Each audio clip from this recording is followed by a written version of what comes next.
together, Future Africa in Chinye. Thank you all very, very much. Let me thank ODBA. Let me thank all of the investment banks who've written a check. More importantly, we want to see, more of investment banking capital in Nigeria getting involved in ensuring that all of this wonderful IP doesn't end up being owned outside of the continent. Stanbic, Cardinal Stone, my colleagues at Chapel Hill Denham, thank you all for your incredible support of this evening. I hope you all have a really wonderful evening. And if you've never been focused on what's happening in this industry, I regard it very, very much as the future of our continent. We've built one incredible unicorn here. We will build many others.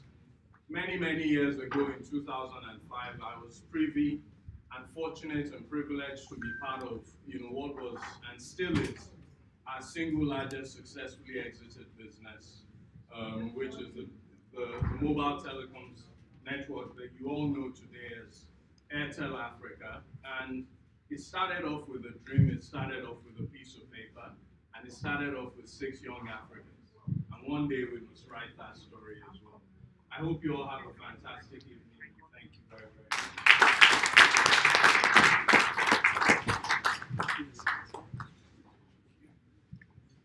Thank you.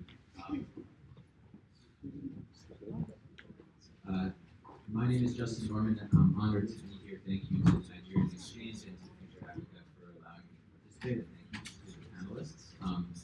It's going to be our first panel discussion of the night, and I'm joined by 4 esteemed guests here. Tayo Joseph from PAGA, Benjamin Isaac from Rizzo Capital Hedge Fund, Maya Hogan Kamodu from Progressive VC, and Greg Smith from FP Partners. So thank you all for being here. We're going to talk about exits. And I think that's the big question that we always talk about in the tech ecosystem. The number one question we hear is where are the exits going to come from and when are they going to happen? So I want to start right there and ask all of you that question. So I'll start with you since you're right next to me. When and how is PAGA going to exit? Thank you, Justin. Thank you, NGX and Future Africa for putting this together. And to all of you for the interest in coming. It's really amazing. When I started PAGA, I don't think you could pull this kind of group looking at Nigeria. So PAGA is, just for those who may not know just what it said, PAGA is building people of Africa. When you look at, Roger just saying, when you look at Nigeria and broadly Africa, 90% of transactions is made on cash. And this creates significant financial stagnation because we don't have credit lines. And that's what we're solving. So we're doing Nigeria on our first market, 23 million users as well. And essentially what we are, when you think about exits, when I think about exits, my sense is that, look, we are 3 to 4 years away from proper exit, right? And as we've seen with other companies like Exodus, which may have interim sort of private equity buyouts of billion to other people within the cap table. But the exit opportunity is really going to be around either strategic sales or listing in an exchange, which is why I really like spending some time with exchange to think about how do we get tech companies to list in Nigeria, right? And maybe do a dual Nigeria. How do we give the Nigerians opportunity to participate? And I think by reducing and rethinking the rules for those listings, it's really going to help accelerate that and actually bring the access to capital, because the reality is that those of us on the ground should be investing more in the companies that are building, creating jobs and driving innovation in the market. And so that will drive exits. Ben, I'm going to skip you and come back to you. Maya, I want to ask you, since you probably have the most breadth on this panel, at least from an Africa-focused perspective, what sorts of conversations do you have with your companies, and what is your consideration as an investor around this execution? Well, I want to take a step back.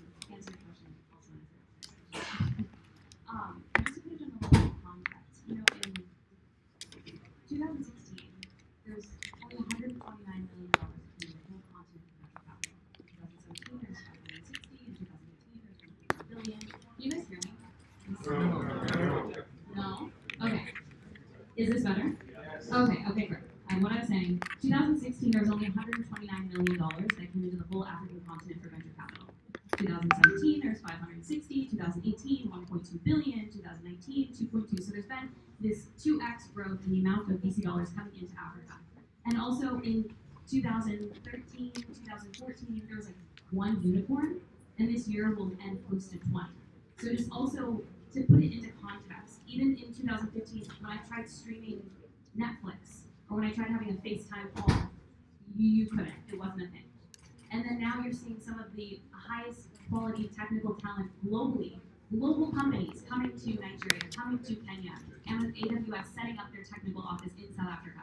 So some of the best technical talent globally are coming from the continent. And most of them are learning through decentralized education, as in accessing in whatever area they are on the continent. So I just want to put it into context of how new we are and how recent this is. So we're talking about these, what does liquidity look like on the continent, or what does the IPO market look like? We didn't have a tech ecosystem a decade ago, and look where we are today, competing globally today. So to answer your question, the conversation, our Fund 1 portfolio, we closed the fund in 2018. We've had now 3 exits in fintech space. And our fund, yes, we're performing, but we are not wildly unique. There are other funds on the continent that are also performing, because now the average time from launch to unicorn on the continent is about 4 years. And so with the conversations I'm having with my portfolio, now to answer your actual question, we are differentiated in that we are focused on M&A and secondary share sales. So like 75% of our Fund 1 portfolio entry valuation was $5 million post-money or below. So that's the other thing about Africa, is when you invest in these companies, there's post-traction, 30 to 50%, month-over-month revenue growth, or key traction metrics, technical team in-house, all that great stuff. And they're cheap. Like 60% of our Fund 1 portfolio is 2.5 million post-money or below. So thinking about what exits can look like on the continent, one, you're coming in at a radically lower valuation than any other market, or equal if not greater, because we're greenfield markets. The technical space in Africa is greenfield. Billion people plus now, fastest growing populations in the world, youngest populations in the world, so consumer demographics only growing. And so the conversations we're having is early M&A, so here, but today, what's actually happening is realizing liquidity through M&A and secondary share sales.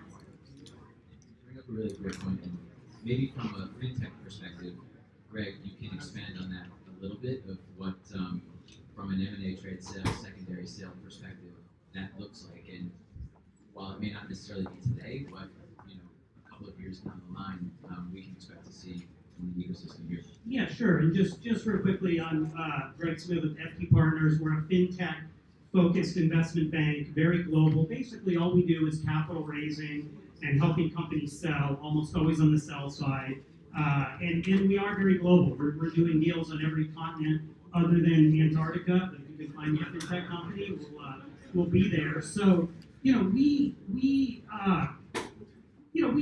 follow the activity in fintech, and we really have incredible knowledge base. We're tracking every single fintech transaction around the world. We know where every investor's ever invested, every company. And Africa started to show up on our radar screen 3-4 years ago. But even at that time, you couldn't get an investor, mainstream investor to invest in Africa. And now we're starting to see mainstream investors come in. A number of big firms just made their first investment in the past year or so, and so that's exciting to see. We are starting to see the unicorns. But to answer your question, I think it just takes time. It takes time, and success begets success. So you need those examples. You need those companies breaking out, getting acquired at unicorn valuations, getting public, seeing those success stories, and really you've got to build the ecosystem. Just quickly thinking about the local market, you've got to build that ecosystem of companies going public,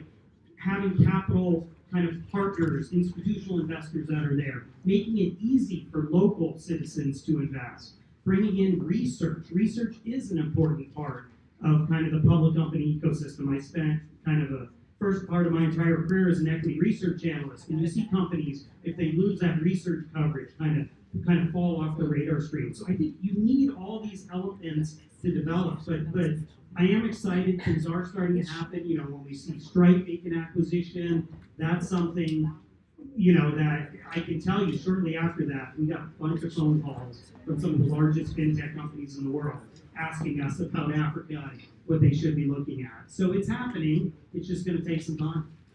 I think we're all waiting for one certain fintech whose CEO is sitting over here. But Ben, I'll turn to you now. I think I'd love for you to share your perspective, and I know considering your public markets focus in particular, and Tayo talked about dual listings as well in the context of being in an event here with the Nigerian Exchange. Maybe you could talk about what that could look like, or what that exit pathway could look like for Nigerian companies. Yeah, thanks for the question. There's a lot of different acceptable or great exits, and ultimately what matters is that the exits occur, they occur in a win-win way.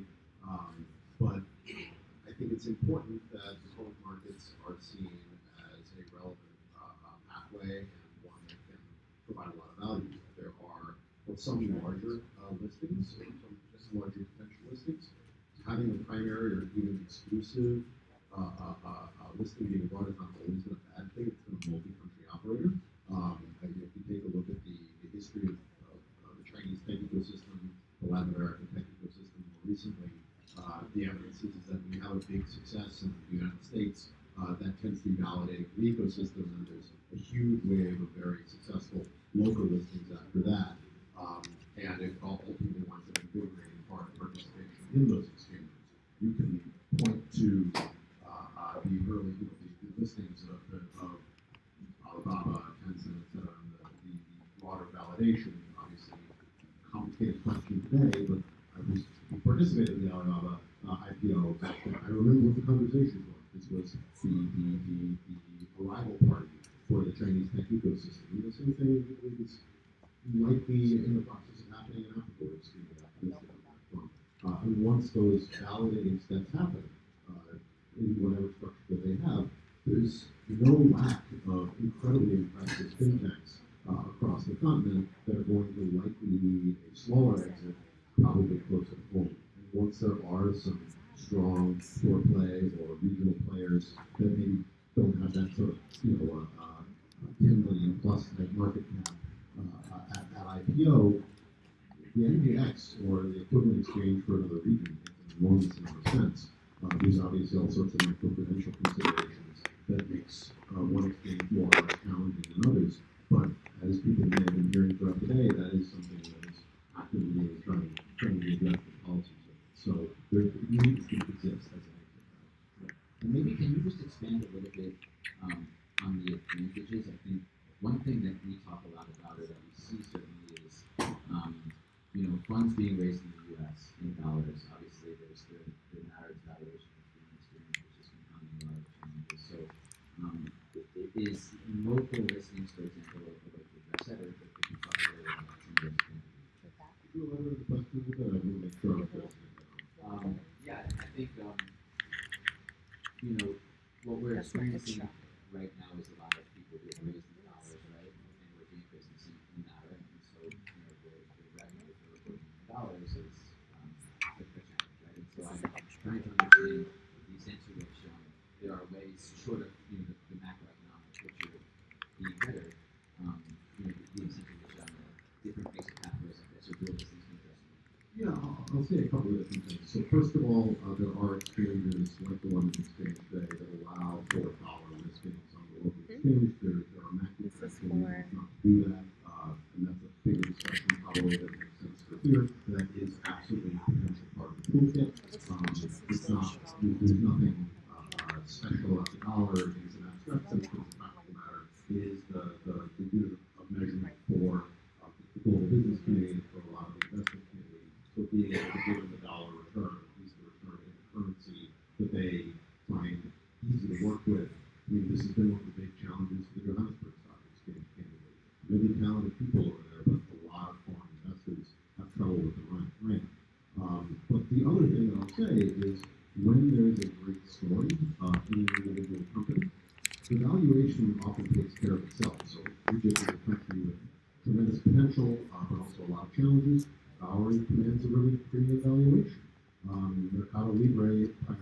in the U.S. admittedly, but a substantial chunk of that business is in Argentina, which, for all of the challenges people sometimes talk about in Nigeria, I'll take Nigeria any day of the week over Argentina's set of challenges. And Mercado Libre trades at by any definition of trading evaluation.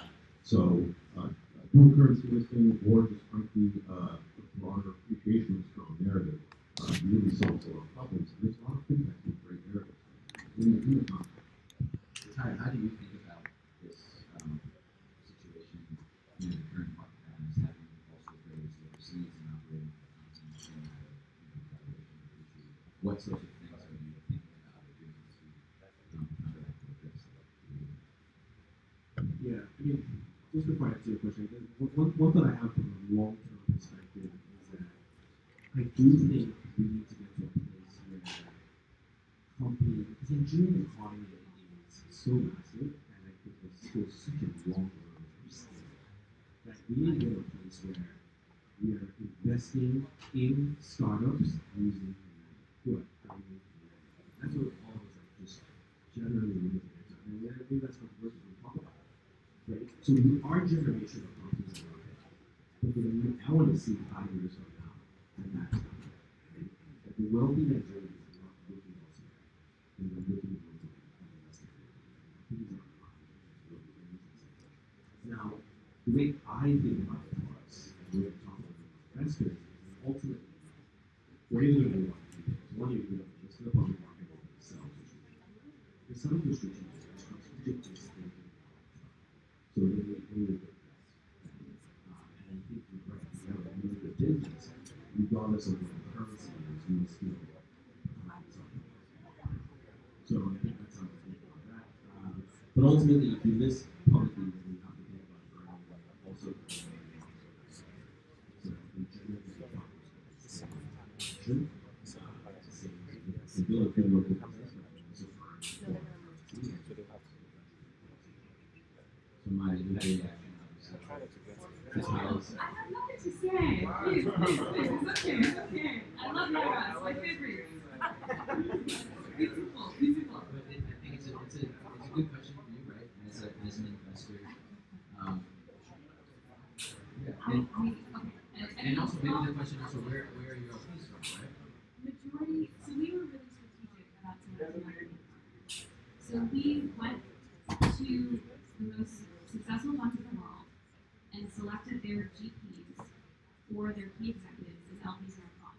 Because we started this before there was a robust investment market. Now this year, very first one of our portfolio companies, their Series A was led by Horowitz. Last year one of our companies, Bamboo, their Series A was led by Greatcroft, all these wonderful names. But back when we started, like 2014, 2015, started investing, there were not global funds that paid averages back. So we really market it. And so the majority of our limited partners are actually international. We also have strategic operators like Dorsey or Sahamian. We went to potential acquirers, Twitter, blah, blah, blah, those guys, and raised from them as well. So we tried to market with the partner base. And thus, our fund is Delaware incorporated. We are a USD fund that deploys for equity in USD, and we look at pan-African businesses. And that's the other problem or opportunity is there's no central African currency. So we're investing in companies that are earning revenues in 5 different African currencies, and then thinking about what is the transaction, what is the parent company transaction currency going to be. So that's also why I'm thinking, Naira to cedis and to shillings and to the rand, etc. When it's easier to just think about all those things. But I love Naira. I love it. So maybe the future will not be a Naira fund, but an African Union fund. I would be happy with that. Or maybe just gold, or just transacting with gold. Yeah, absolutely. Greg, I think there's often this conversation that a currency conversation. I'm curious to know if you have perspective from other markets, also other emerging markets. Certainly, if this discourse is similar, and if there are certain ways in which this challenge should address also.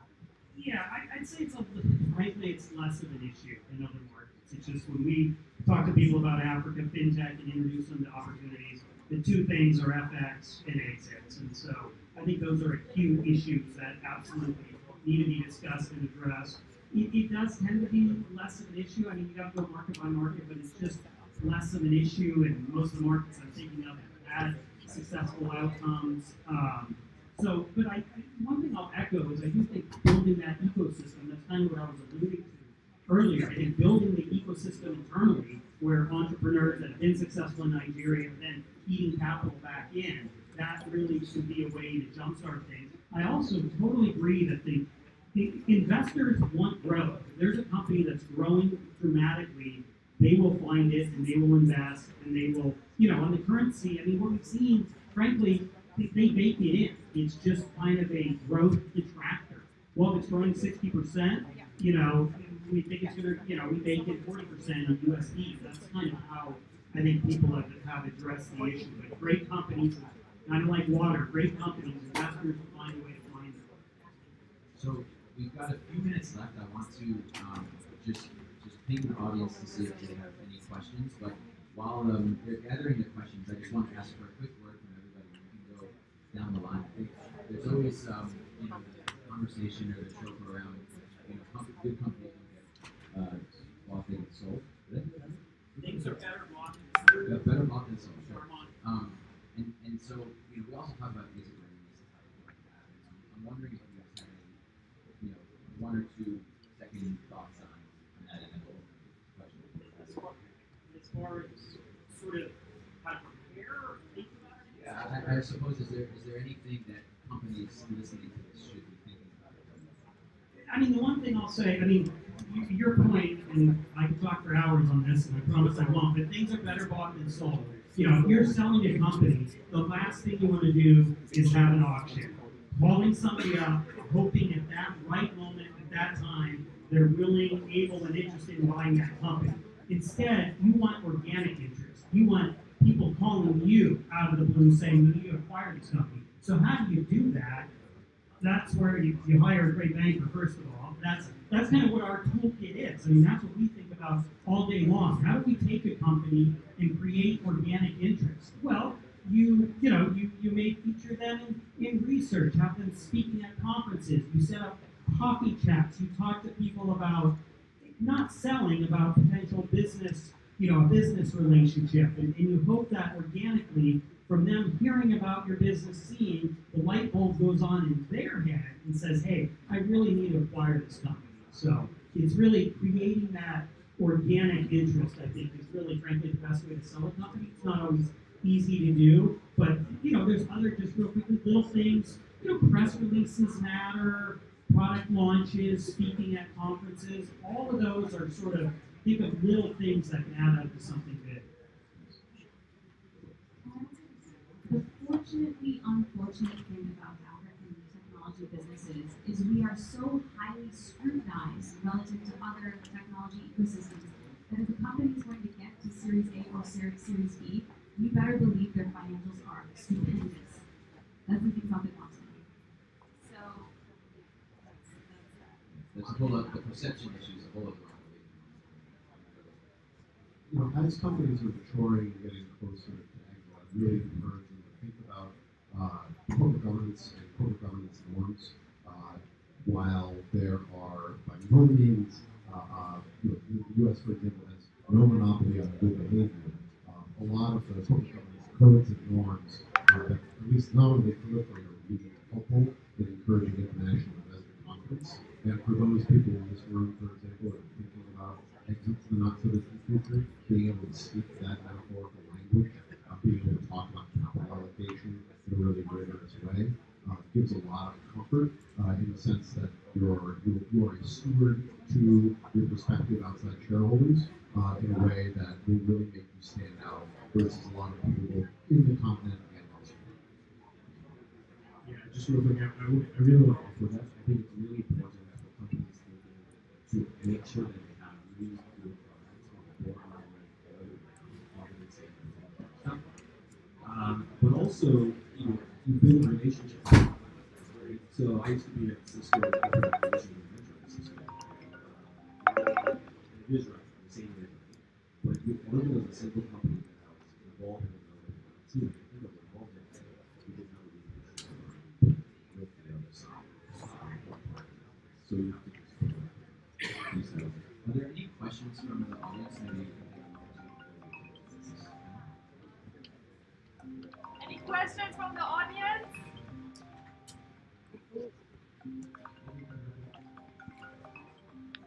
Maya has one more thought. So no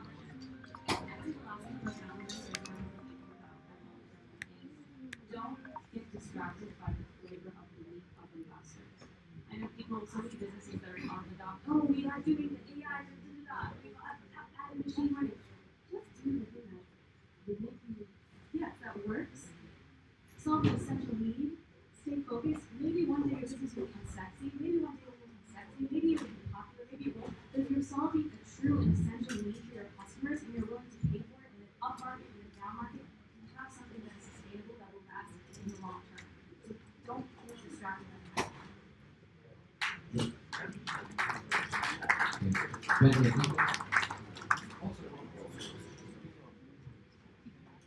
So thank you. For Tyler and Maya. Great. I very much appreciate it. And now I am going to pass the mic to. Nobody has any questions? There you go. Wow. Oh, we do have one.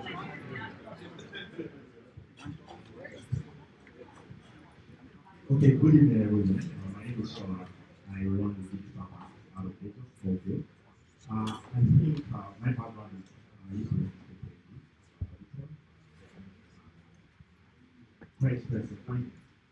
And the question is, most of the businesses that look at a lot of the fintech businesses in Africa, I see some less emphasis on this. The way people just feel like, oh, we're going to have customer, we're going to have customer adoption, we're going to have people are going to pass. And at the end of the day, for expert in finance, you know everything right after this. So what are you guys on that? Or venture capitalists? How are you ensuring that this company, because there's a way everything flows, everything right after this, if it flows down the road, there's systematic risk and all of that. So how do you guys take care of that?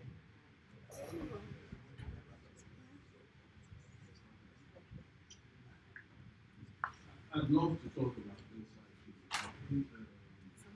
I think a good, tech company that will build value is fundamentally a really, really good business.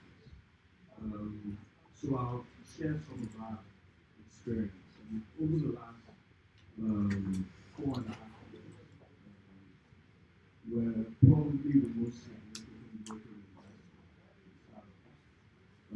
investing predominantly in Naira. We've only written about 25%. Those checks are strong. And what we're finding increasingly is that the sponsors that have the ability to scale are the sponsors like GP and Tile who have a real life job and have actually worked in proper businesses. The discipline, the rigor, the structure, all of these elements.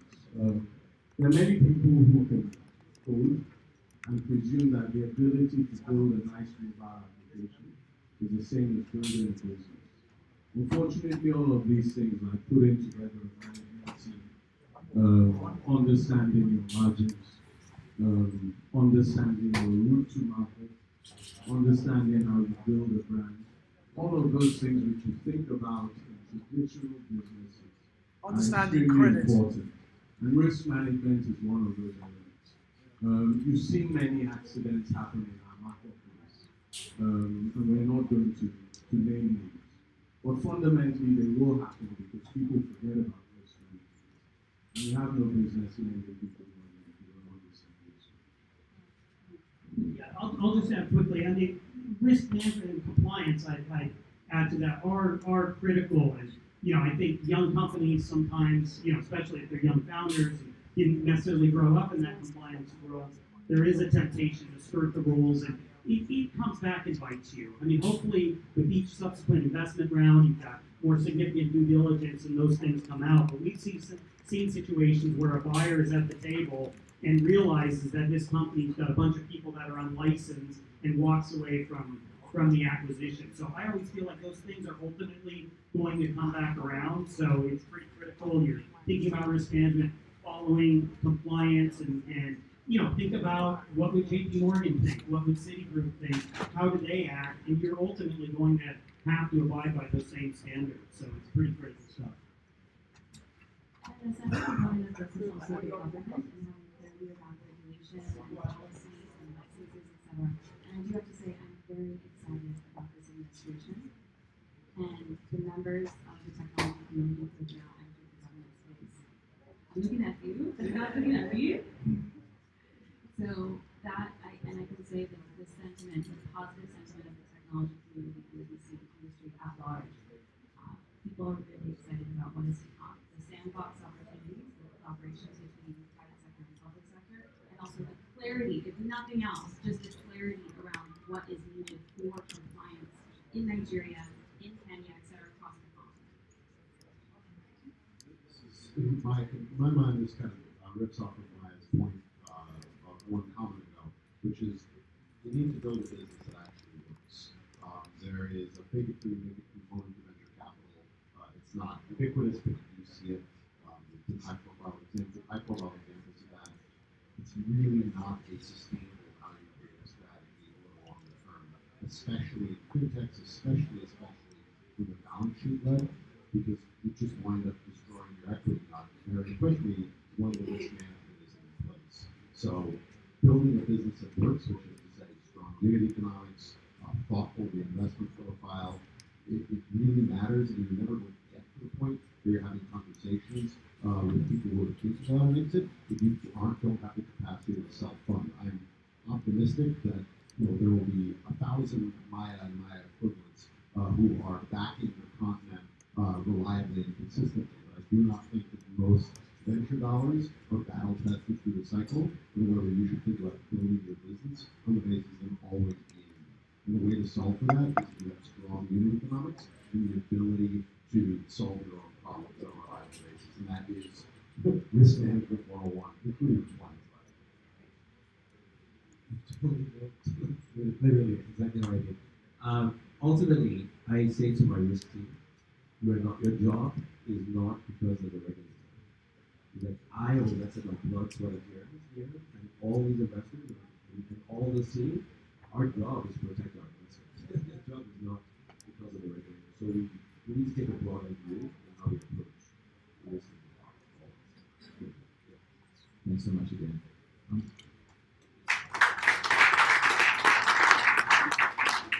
So I'm going to pass the mic over to Mr. Chioke from AfriVest, but before we do, we're also just asked to take a picture as well. So we're going to stand up for the picture.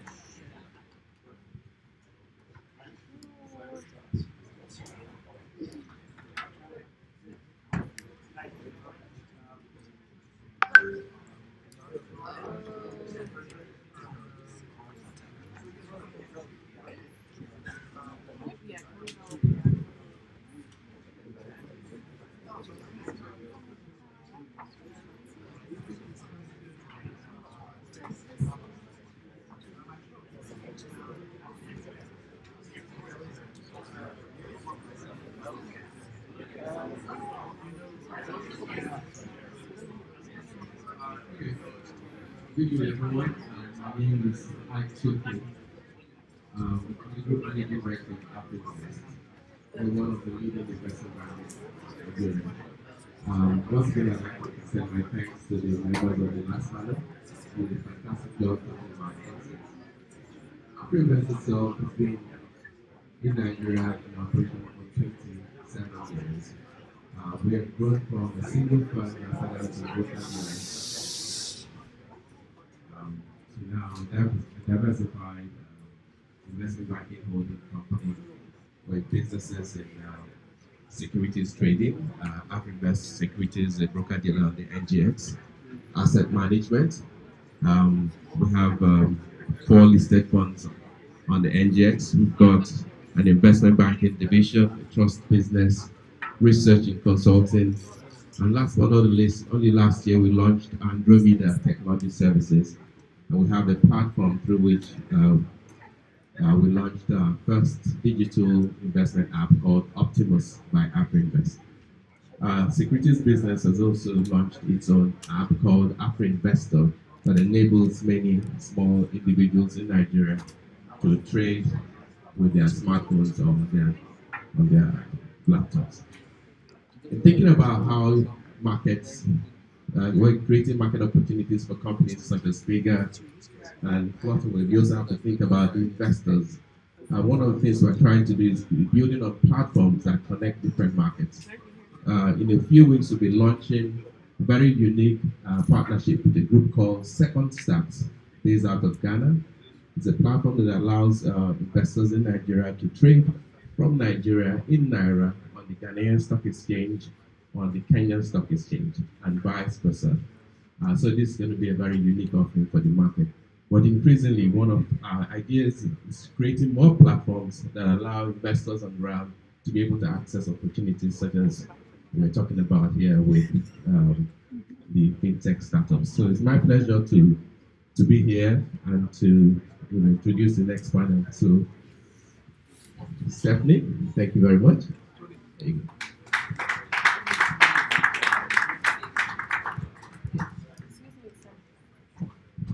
Good evening, everyone.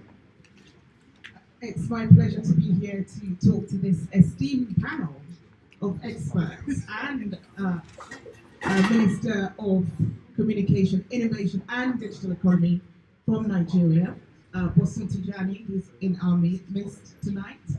And we also have the esteemed founder of Flutterwave, one of the largest startup companies in Africa, a unicorn, GB Abola. And we have Temi Popola, who is the CEO of the Nigerian Stock Exchange. So we're going to have a very interesting conversation about how we create an optimal environment for startups in Africa, and in particular in Nigeria, to list on local exchanges and to create an optimal environment for these startups. So, Bosun, let's start with you. We've heard that people are quite excited about your appointment, and congratulations, you're a new minister coming into the role as a former startup founder yourself. You founded CC Hub, one of the first kind of tech hubs in Nigeria, and which is spread across the continent. So talk us through some of your plans to try to build an optimal tech ecosystem in an area that you know quite well. You know the challenges, you know what faces the startup founders. So talk us through some of your plans. Thank you, sir. Good evening, everyone. I think we should definitely start by appreciating Temi and, of course, Iyelua for putting tonight together. Maybe we'll give them a round of applause. I know you were talking about the tech folks, the way we do things. So this is, for me, is a reminder of like 14 years ago when we started the first tech hub in Lagos. And CCF started out of the around 200 square meters space that on average would have typically 150 people packed in the room. And that was really, I think you were already in Yaba at the time. And that was really the proper start of the startup ecosystem. And there was something about that space and the people in it, the serendipity that we used to see happen just on a daily basis in that space. People coming together. I remember when E came back from Canada and he came into the space and he was looking for a space to work, and he said, the only thing I can offer you is a free working space, co-working space. And quickly it became one of the lots in the space, and people started creating all stuff. Things like what's the name, Tech Cabal was created out of random conversation in a space of this sort where people would just be all over the place. Andela as well, what used to be Fora that he pivoted into Andela, of course, with his co-founders, also was used to be in that space. And I still remember when E came and he said he could actually turn a total rookie into a great software developer in 3 months. Yeah, Tekaba wrote an article of that conversation, which went viral, and the conversation was impossible. But of course, today that story is what led to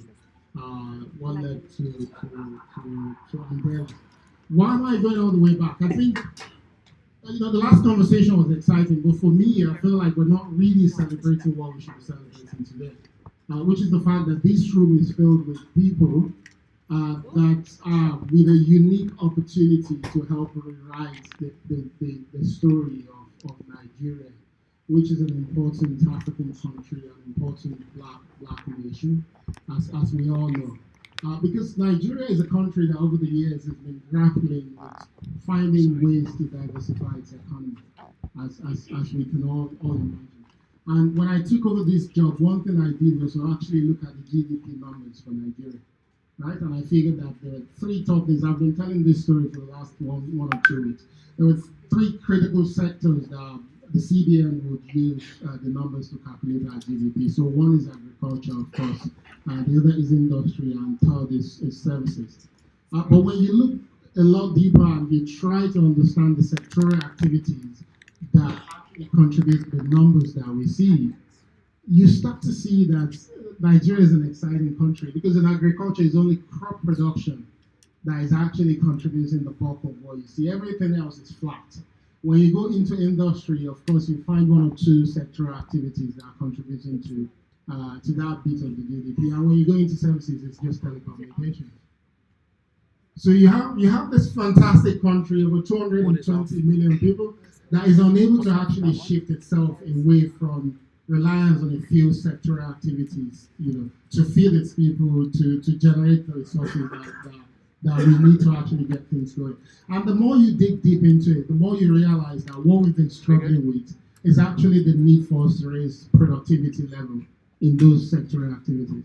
Because we live in a global economy now, it's even a lot more difficult. You're not going to become a major player in fishery if you're not applying technology or you're not doing things differently. There's nothing you're going to even do for housing or even tourism if you're not applying technology. And we've seen this before. When you move into financial services, for instance, probably prior to 5-10 years ago, the world used to measure financial inclusion based on the access that people have to physical banking infrastructure, right? And that was how it was done for so many years. And Africa will always be at the bottom. But someone in their wisdom decided we needed to be looking at digital financial inclusion. And they started looking at what happens when you have digital financial services. Can you truly say Africa doesn't have financial inclusion? Of course, by the time they started taking into consideration the effect and impact of solutions like M-Pesa in East Africa to what is being done in Nigeria with the fintech space, then the index and the rating for Africa started shifting pretty significantly. Because technology then came and leapfrogged from the need for us to build a lot of physical banks for people to actually access financial services.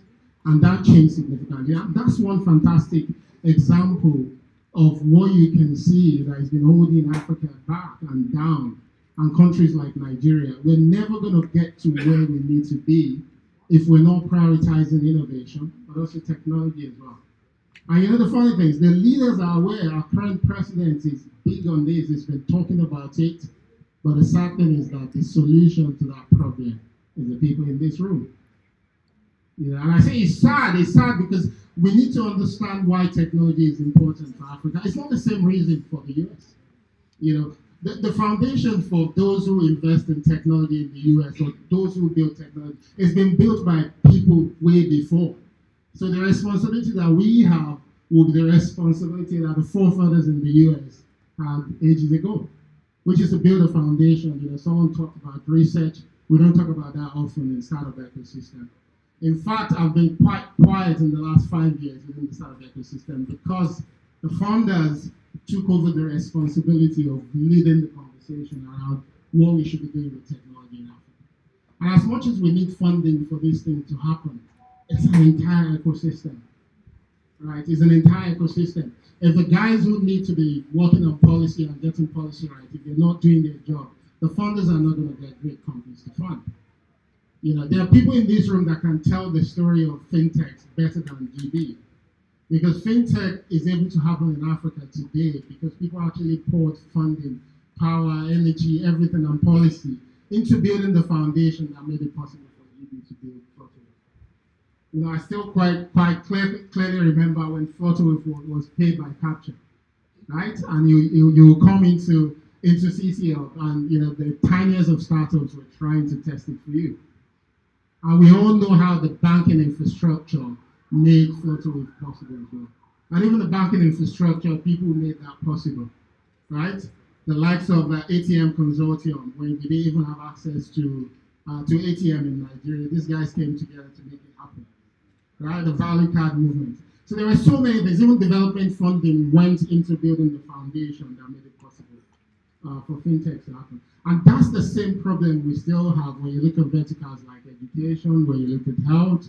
All those different areas require people building the base and the policy that will open them up for people to actually innovate.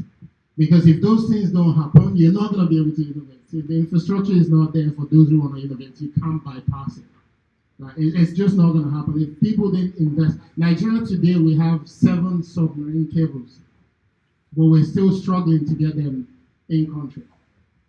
Right? But imagine what will happen if we're able to make that happen. Imagine what will happen to the digital economy. So I think, in a nutshell, my role as a minister is actually to re-emerging what the startup ecosystem is, or what the digital economy is, into understanding that this is the singular economy or sector that is actually going to drive the growth of the country. That's the way I'm looking at it. And our goal is to turn the ministry into the public sector ecosystem that makes it possible for innovation to happen in Nigeria. How do we ensure that our critical sectors are open for innovation, that those who want to build can actually build, and more people can build as well. You know, for those who know the country very well, our postal service is one with probably over 5,000 locations. Most of this place is abandoned. Nothing is happening to them. They're ripe for disruption, right? You know, we need to digitize them. We need to ensure that they become last mile hubs for people to access services, both government services, but also you know, private services as well, whatever services that people need. There's a lot of disruption that needs to happen there. So my goal, I think, I'm going to release this on the 2nd of October. I've been talking a lot about it, but there's 5 pillars that I'm looking at. The first one is knowledge, that the prerequisite for us to be able to have a vibrant technology ecosystem and apply it deeply will depend on knowledge. And knowledge for me is almost in 2-3-fold. So one is talent pool, that we can train talent en masse so that people have access to the engineers and the technical talents that they need to actually build, but also for us to be able to export, because we have the capacity to actually be net exporter of technology talent. Research is another one that I think we have to prioritize. Someone talked about that earlier. We can't lead or become a major nation in technology if we're not prioritizing, you know, research deeply. It's something we need to invest in. Then after that is policy. Reimagining policy and taking it away from something that is used just to regulate, but taking it into a tool that can help open up more sectors and spaces for people to build. When people are able to build businesses that can reach millions and thousands and all of people, then investors have all it takes for them to come in and see the opportunity to capture value from what they're building. And the third one is infrastructure. Now we have to be aggressive about how we invest in infrastructure, not just broadband, but so many other critical infrastructure like postal service that I mentioned earlier. Even how we manage our spectrum as well is something that we need to think about deeply. If we manage that, there's a lot of value that we can unlock. And the third bit is, of course, innovation and entrepreneurship. That we cannot do all of this if we don't prioritize innovation, if we don't encourage entrepreneurs to build, if we actually don't have our own skin in the game as well. And because I'm on the side of government as well, if we don't start to think about local domiciliation, no matter how difficult that conversation is, we're not building a future for the country. It's simple. You know, because today when you look at the ECI trade index globally, for technology, Nigeria is second to the last. Because we assume not to export any form of technology, yet Flutterwave is in how many countries in the world? Well, because Flutterwave is not a Nigerian company. We can talk about that.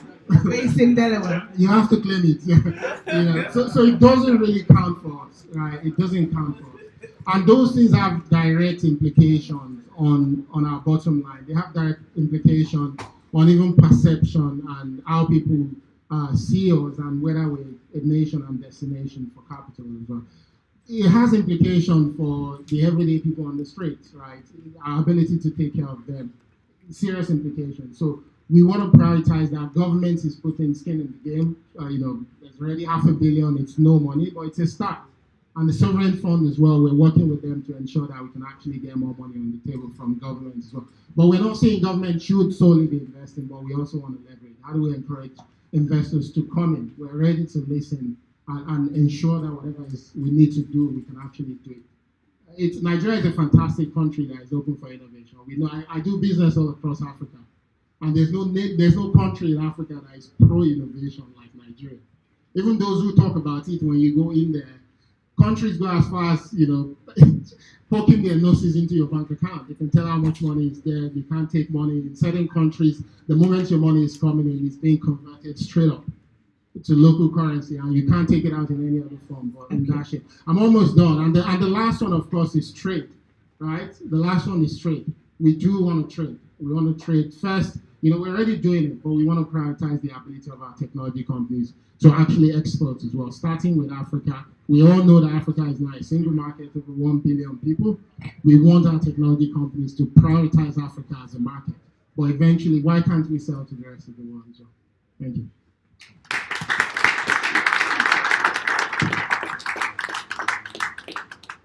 Thank you for outlining those points.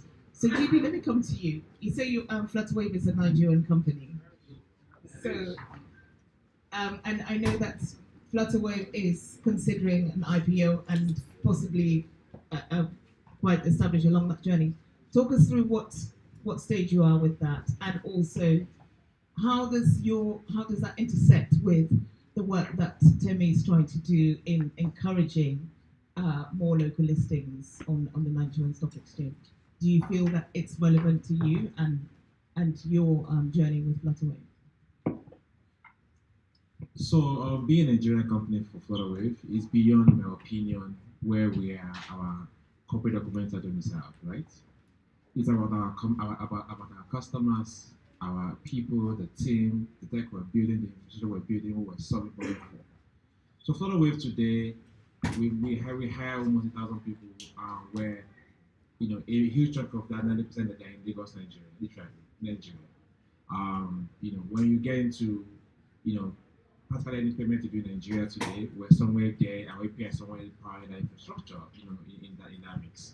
So for us, being Nigerian is beyond just where our capital is coming from. It's actually where we're deploying that capital, where we're investing as a company today, what we're going to do in the future. The last couple of years, we've invested over $100 million in Nigeria, right? In investing in Nigerian technology team. Today, I've got an engineering team of almost more than 200 engineers in Lagos and counting, and we're growing and investing in them. But right now, they're in India right now for an engineering exchange program. Engineers in India just to scale and train each other again. That shows you the scale of our Nigerian goal and focus, right? And we started from Nigeria. Without Nigeria, there's not Flutterwave, right? I'm Nigerian proudly. And obviously, the goal of Flutterwave has always been, how do we build an infrastructure that makes payments really, really simple across the continent, that we solve problems across the global enterprises, the SMBs, and the consumers, and build products for each of these spectrums and solve real problems that we face in Africa and Nigeria on a daily basis, right? And our first ever license in the world came from Nigeria, right? Our first start came from Nigeria, like Bosun mentioned. We've built infrastructure in Nigeria that has scaled, right? We started testing pay recapture, CCO, with his help, almost 10 years ago. So those are what we've done, across board. And I think the value here is the fact that, we want to be a mainstay business in Nigeria. We want to be sustainable in Nigeria. We're not building Flutterwave just for a quick exit. No, we want to be Nigeria for the long-term Nigeria success story. We want to be a part of that Nigeria conversation. And I think for us as a company, everything we've been doing in the last couple of years has been geared around how do we be a part of that, be a part of our Nigeria growth and Nigeria skills. I'm long-term bullish on Nigeria, right? It's where it's home on so many levels. When it comes to technology infrastructure, people that have good stuff, it's home. And like the other minister mentioned as well, when you look at people like InterSwitch, people like Paga, people like eTransa, people like Valucard, UPSL now. Those guys are forerunner for what we've built in Nigeria today, and they've shown us how it's possible to scale as well, right? And frankly, the biggest banks in Africa are in Nigeria, right? That infrastructure is the biggest IB banks out of Nigeria. Okabalaji is here. They will tell you about Nigerian investment stories. Nigeria is rich in all of this infrastructure that we've been built that we want to be a part of. And for us, that's the bigger story than an IPO or anything else. But that said, as a company, we're looking for raise capital to scale.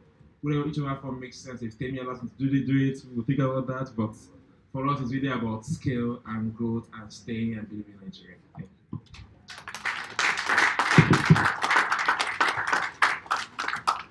So, Temi, tell us about some of the work that you're doing with the Nigerian Stock Exchange. You're relatively new. In the past few years, you took over as CEO.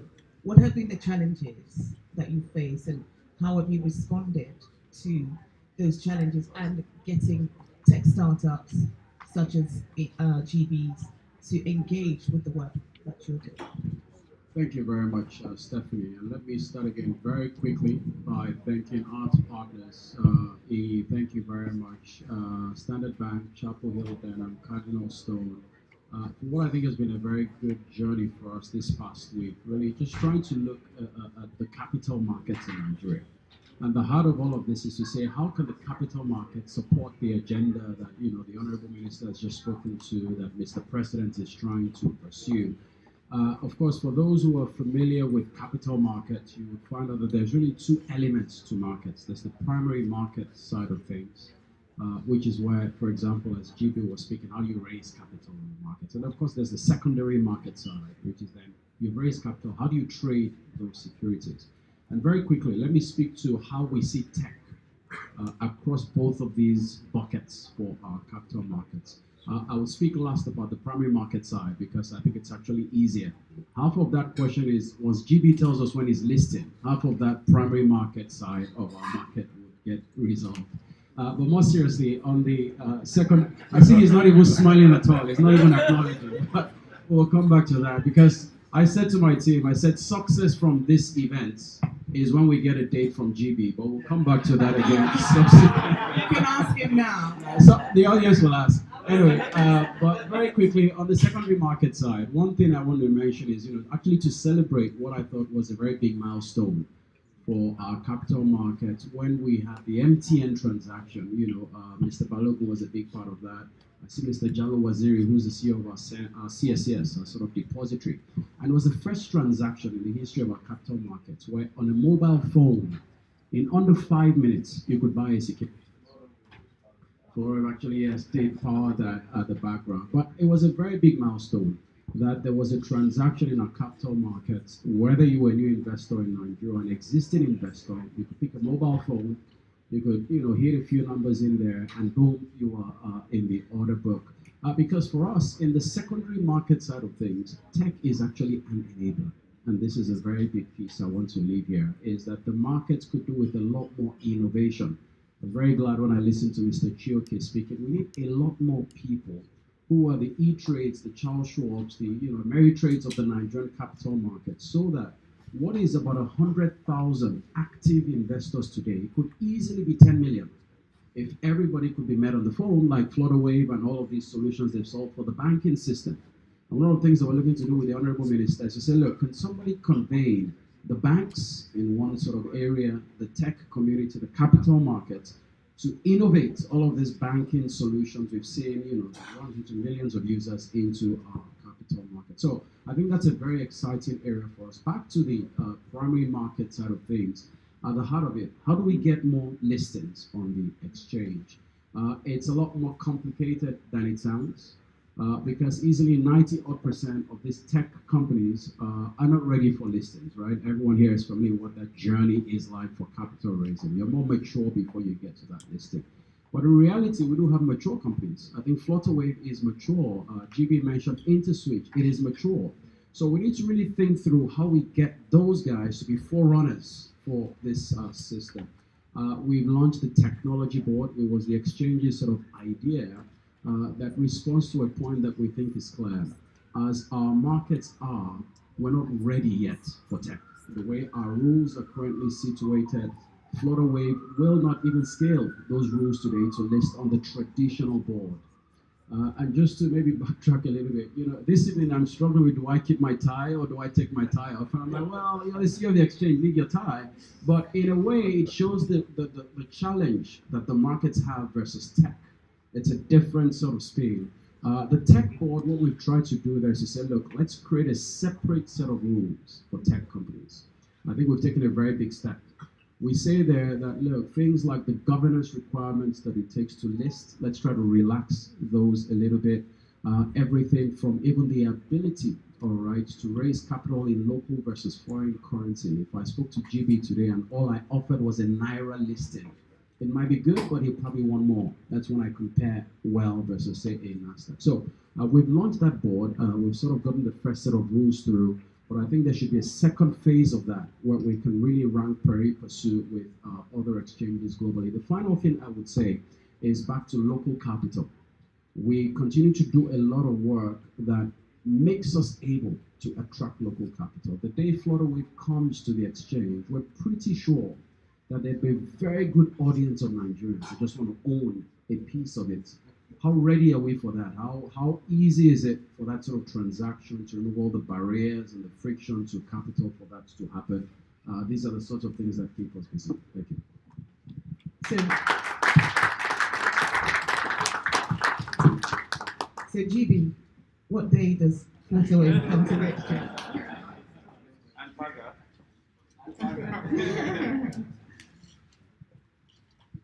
Luckily for me, I have my CFO in the audience. So, I can probably call him up for this. I think for us, it's just really a function of so many factors that we're thinking about as a company. And obviously, we're looking for how do we best serve, our primary Nigerian market even more? How do we best, allow our customers who own a piece of the company, that's buying the infrastructure? Last almost like a year, we've gone very hard on building very retail products at Flutterwave. If you notice that we built our send app, we scaled that product for remittances. Now you can send money from here to Africa with the send app, and that product works beautifully. You can try it if you don't believe me. Beyond send app, we built something called Swap that allows Nigerian in Nigeria to swap Naira for foreign currency with a full backing of the regulator. When full compliance on there, this one is being built in. We've got more in the works, obviously, and the goal behind this product is we want the users to see how that same infrastructure that powers an Uber or Netflix also powers your rentals and money transfer in a very easy manner. Today, we're the largest licensed payment network in Africa. We're the largest payment infrastructure in Africa today. Covering as remote as Ethiopia all the way to Lagos, all the way to Cairo, right? We're licensed there, we've got the structure, for the technology present. So I think it's a matter of time. Obviously, we'll let you guys know as a Flutterwave user first when that is happening. We'll give you for the thank you so much.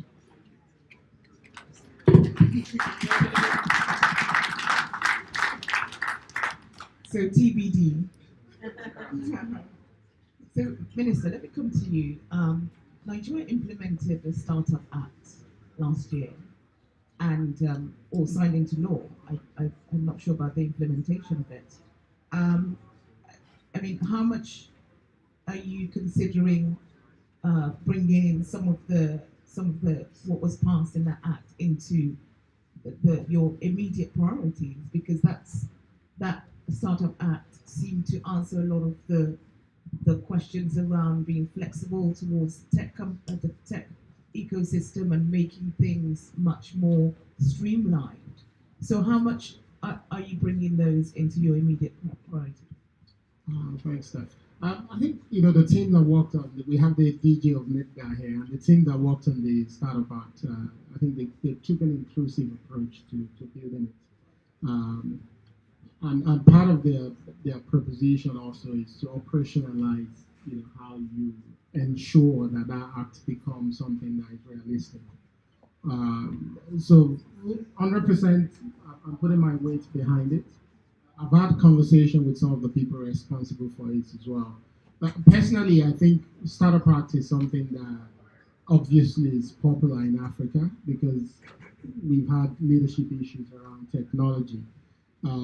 I don't know how many countries in the West will tell you about their Startup Act. I think what we need is truly an innovation, call it innovation hat, call it innovation strategy for the country.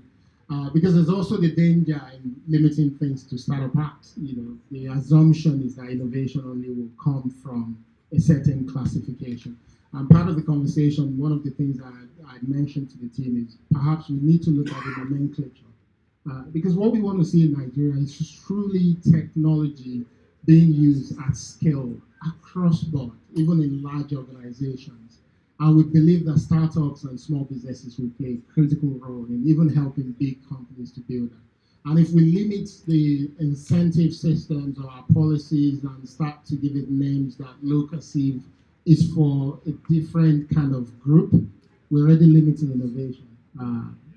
Within the country. So part of what I'm bringing on board is one, let's make sure we can put it to work, but also where we need to change the name, let's change it. This is something that started in Tunisia or somewhere on the continent. I know it's probably happened in a few other places outside of Africa, and everyone has been copying it.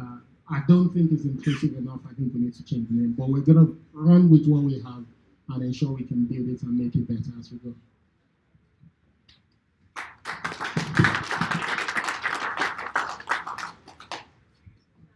So, Timmy, let me talk to you about, attracting people like GB and others to African exchanges. What are the challenges in that space?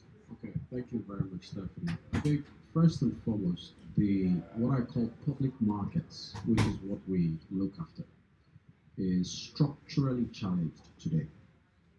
So globally, you would find that there's a lot more demand for private than there is for public capital. So if you look at Johannesburg, for example, that exchange in 2004, when President Obasanjo became president, 1999, had 800 plus listings on the exchange. By end 2022, it's 300 and odd not. If you go to London, you'll find a very similar trajectory, which is a lot of companies say, look, what is the benefit of staying public? There's all of these regulatory things I've got to do, okay? There's some of my peers who are private companies, so they don't have to go through all those disclosure rules. They're reading all my annual financials, stealing all of my trade secrets. What is the benefit, okay? So the public markets, leave tech aside for a second, is structurally challenged.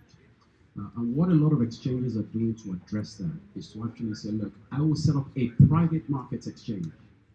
The LSE, for example, is on a track that says by 2024, they will not care whether GB lists or he stays private. They'll have another solution that caters to him regardless. So that's one big headache that you face globally. When, of course, you then come to our local markets, I think we're all familiar with a lot of the structural challenges that our markets have faced. And those problems are, I can bring out today 20-year-old documents where this question was asked and a policy paper was brought up by Dr. Sulaiman and a few people under Odoma that try to address this question. And those problems still remain today. If you change the dates to today, you'll find the same thing, which is, look, how do you deepen the local capital market? Because without local capital, there isn't a deep enough market. How do you solve many of these macro problems that we continue to deal with, your FX, trade, and many of these things? And then, of course, what I call the third structural challenge that is then more tech focused is that, frankly speaking, I think that one of the things you find is that tech tends to evolve much faster than regulation, and our markets have been no different. So just to reinforce the point that I made earlier, that when I look at the rules on the exchange today, If all the tech companies in this room ask me to list on the exchange, they probably will not qualify as things currently stand today. So our regulation has not really But are you considering some regulation change absolutely, to absolutely. enable that? So very quickly, let me just speak to what we are also then doing. One is that we're working with the apex regulator. If the entire world is going private, then you've got to also sort of try to align in that direction. So we're working very actively on what is our own private market sort of solution like. So can we do business with GB, for example, before he goes public, whether it's private debt, whether it's private equity, and things of that sort. There are solutions that we're working on there. And then back to the public markets. We are trying to solve this bottom up, is the way I would call it. The day that we solve a market where there's easier access to capital, where you can get 1,000 naira easily from 100 million Nigerians or from 10 million Nigerians, you would unlock demand by the tech ecosystem. Many of them have working capital needs in naira, for example. Why can we have things like even crowdfunding, okay, that's tailored towards the sector? And that's where the innovation from the work that we continue to do is. And then finally, of course, back to the public markets.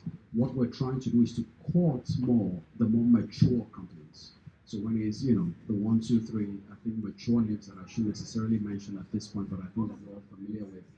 When they come into the market, it opens then this sort of door for other companies. Thank you. Okay. Actually, this is true. Actually, why don't I ask Mr. Balogu to speak to that very, very quickly? MTN. So it's not all bad news.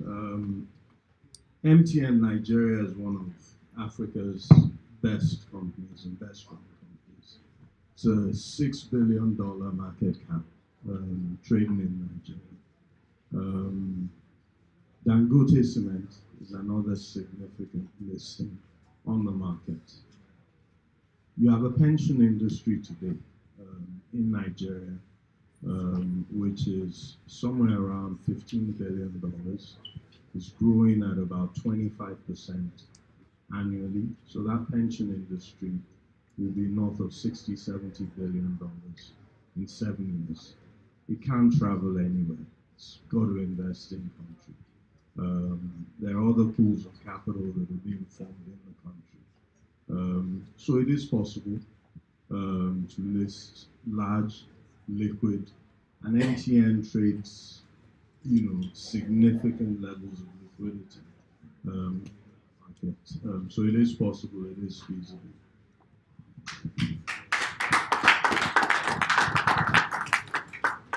Thank you. So GB, you're in a unique position. You're sitting next to Honorable Minister and the CEO of the Nigerian Stock Exchange. As a founder, you've been through your startup journey. What would you say to them? What would you say to them in trying to kind of improve your experiences as a startup founder in that journey of raising capital and also working in that ecosystem? So I will start by obviously being also very excited about Mr. Lam appointment. I'm very excited about that because he has walked the walk as well. He knows what it is to be a founder. He has gone through the ups and downs of scaling. I knew when he acquired the company in Kenya, he's done all of those hard work before. He's got on a plane, he's gotten it done. So the first thing was, which was my also mentioned in the last panel about looking forward to how regulation can be easier for startups in Nigeria. That's very big. Also being able to also, take our home beyond Nigerian shores. That's very important, right? Because when we go outside Nigeria, we do stumble sometimes, right? And when we do, we want our country to back us up out there and say this is a Nigerian company, Nigerian sovereign company, and we're going to be there for that company irrespective of the situation. That's important, right? In our journeys as far over the last couple of years, we've had some stumblings where the US government came to our help. The US government said this is a US company, also a Nigerian company, and you have to go by the book with this company, right? That's so important because I think if Nigeria have done for this company, you see a lot of growth, a lot of expansion. People will get more confident to expand that, Nigeria has been covered. That's important. I found that in the US technology ecosystem, if a US startup expand, any US company actually, when they leave the US, they can start their expansion by going to a US embassy. The US Commerce Department will take you to the regulator and apply for and ask for a license every year. And you don't have to know anyone to do it. You actually can work in a US embassy, it's a US company, and ask for an appointment. And that is actually a thing the US government does in any US mission in the world. Literally, because you are a US company. They don't even care if you're not a US citizen. If your company is a US company, they will do that for you. Right? That is a game changer, right? I think in Africa, Nigeria is the biggest economy. Nigeria has the gravitas to make that happen. So I think at least in our market, we want to see that. That's my prayer to them, so that a lot of companies will not have to go through what I have gone through, right?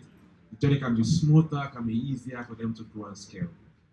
The other piece is, in reality, Nigeria is actually one of the easiest countries to apply for license in Africa. I can tell you for a fact that we've been everywhere, literally, and we've seen this in real time. In Nigeria today, we have all possible fintech licenses, right? And we went through the due processes and it got done the proper way and it was done. So it just does work, but I think that fear about how it is being done is very important. Just I think yesterday I saw a publication from CBN about the fact that you cannot apply for a microfinance bank license online. Did you guys see that? I saw that. And I was like, oh, that is great.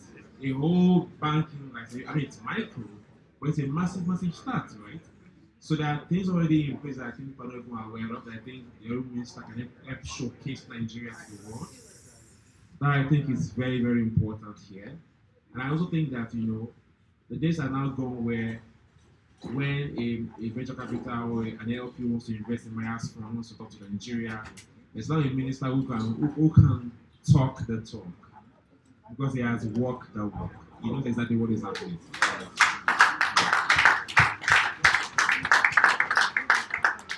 So I'm very proud that there's someone that represents me and everybody here who is Nigerian or a friend of Nigeria, that we have somebody on that table now who actually knows what actors are done. On the other side, I'm very glad that Mr. Tegopola is the CEO of the NGX. The transformation in that place is amazing. The NTN story by itself is giving people like us ideas. Right? Just like, oh, NTN happened, maybe we can also happen, right? It's now possible. That alone is massive, And that's because we were part of the MTN IPO by inviting Nigeria to pay, by following to buy the MTN stock, which was simple, it was seamless, the whole thing happened digitally, right?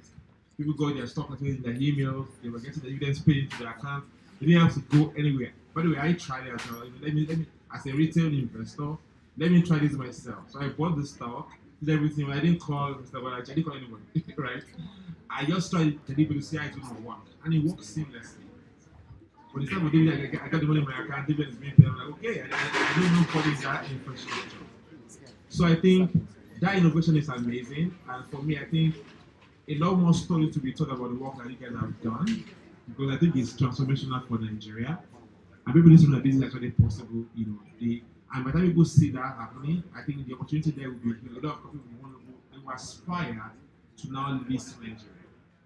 And that, I think, is a big deal. And I think for everybody here, that is just one of the amazing Nigerian stories people don't talk about enough, right? I know there are good news out there, but this is actually amazing as well for the country, for people here, and for the tech industry. Thank you so much.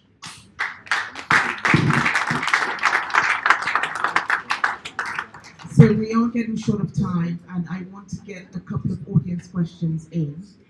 So we have a lady here in black in front with a question, and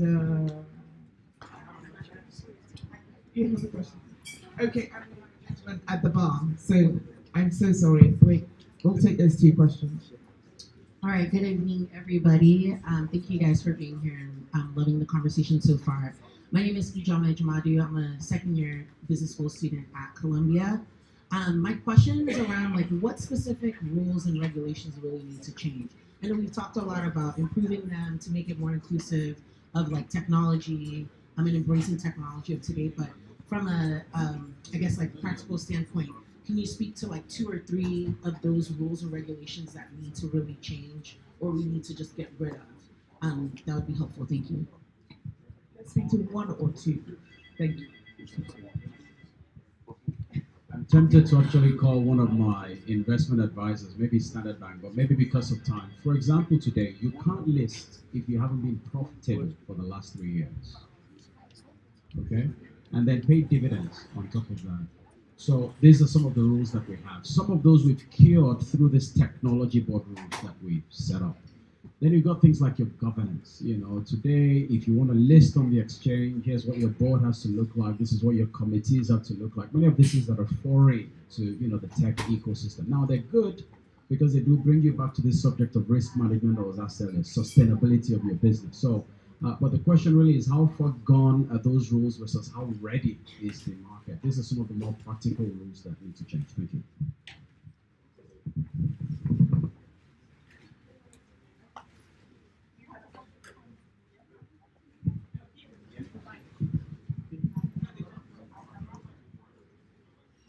Yeah, Yemi Oshindera, Uhuru Private Equity. So we're used to investing in more advanced companies, you know, more developed down the road.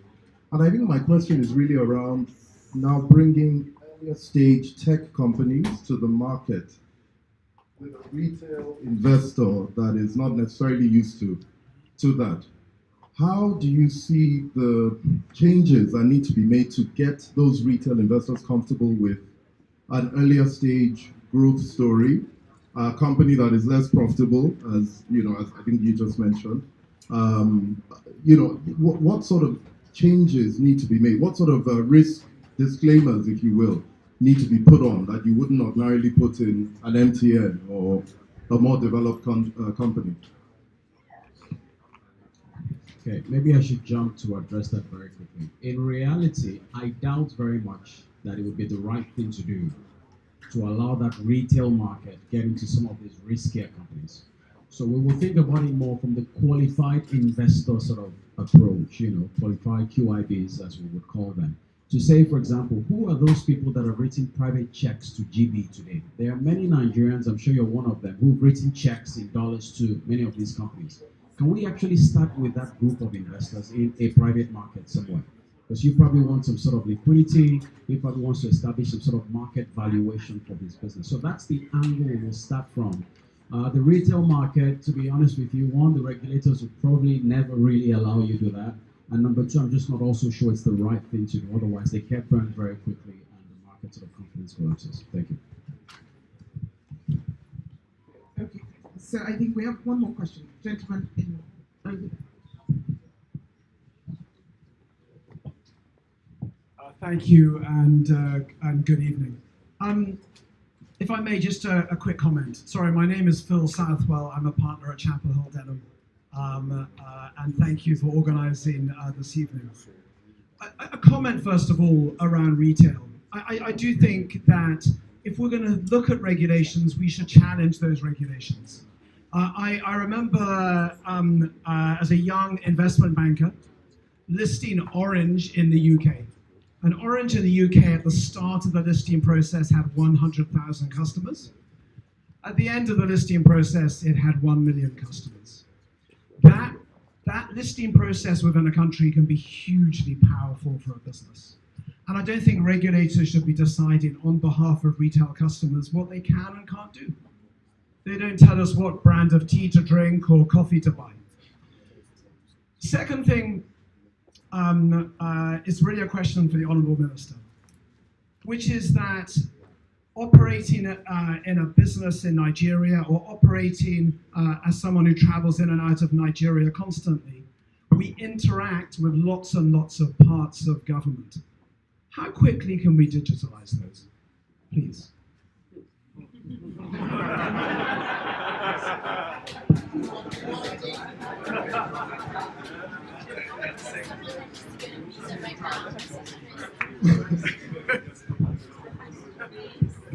So we had a number of people in India 2 weeks ago because the president is actually quite big on digitalization.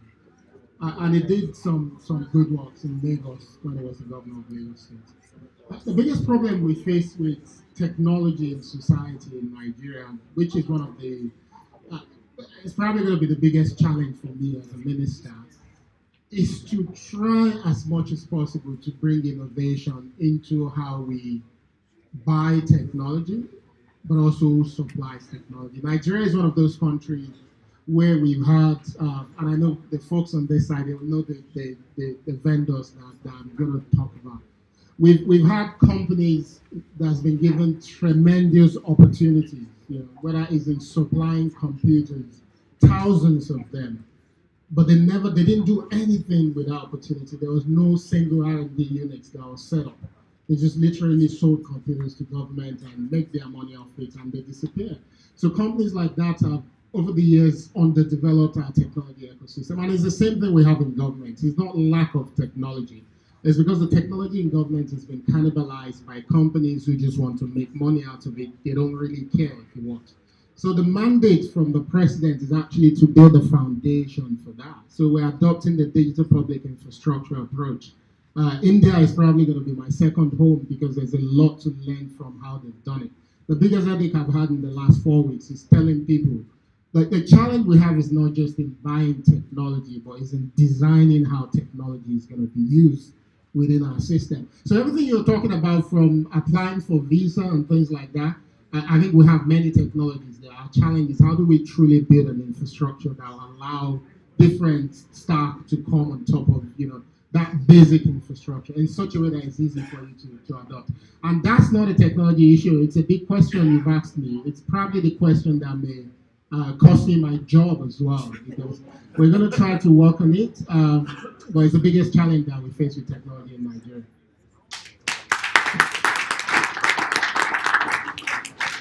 And also, just to wrap up, that's why we also need the startups to turn up. We need startups to turn up because the startups are leaving this space for contractors. And these contractors they bring no innovation to the table. And I also think this is what is costing investors as well. If startups are turning up in those sectors, you'll be surprised at how much money is there to make in Nigeria. Because these contractors are making so much money. If we can get real startups to get into those spaces, Nigeria will be exporting. Because if your technology companies can work in Nigeria, you literally can sell to the rest of Africa. So we need to collectively work together to make a strong case for limiting the amount of contractors that are actually sitting on our technology in the country. Okay, thank you so much. And we are completely out of time. Thank you for being a fantastic audience, and a round of applause for our panelists. Now pass on to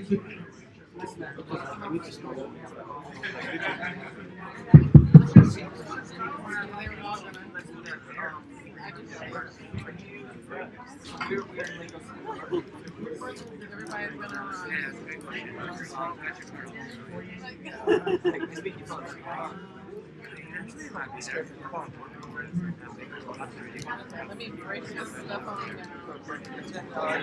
huh? Oh, I have to put the banner.